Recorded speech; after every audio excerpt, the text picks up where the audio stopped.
আসসালামু আলাইকুম। আজকে ভুট্টা খেতে সার দিয়ে পানি দেবো আর কি।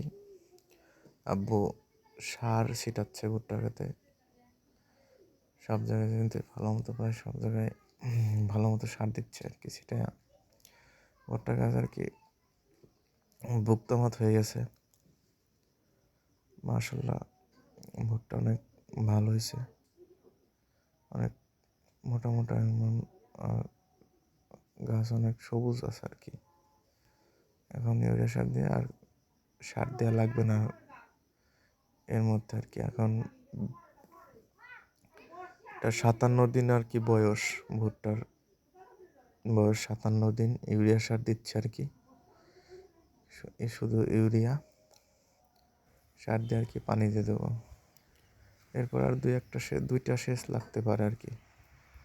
এরপর আর ফুল আসার পরে একটা সেচ দেবো, আর একটা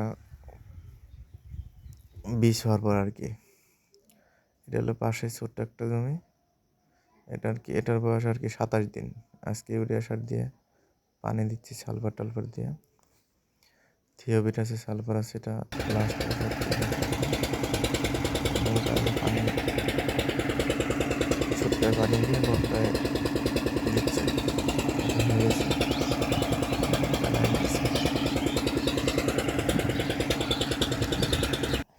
এখন দিলাম ছোট খেতে, এটা দিলাম 10টা নাঙল মার্কা 10টা, আগে 10টা দিয়েছি ভালো 10টা। এখন দিলাম থিওবিট হাফ কেজি 10 তারপরে দিলাম চাষি ম্যাকগোল্ড প্লাস এই সার, সালফার 10টা। এটা দিলাম, থিওবিট দিলাম এই ছোট্ট জমিতে। এটা 27 দিন বয়স। আবার 1 মাস পরে একটা সেচ দেবো অল্প কিছু সার দিয়ে।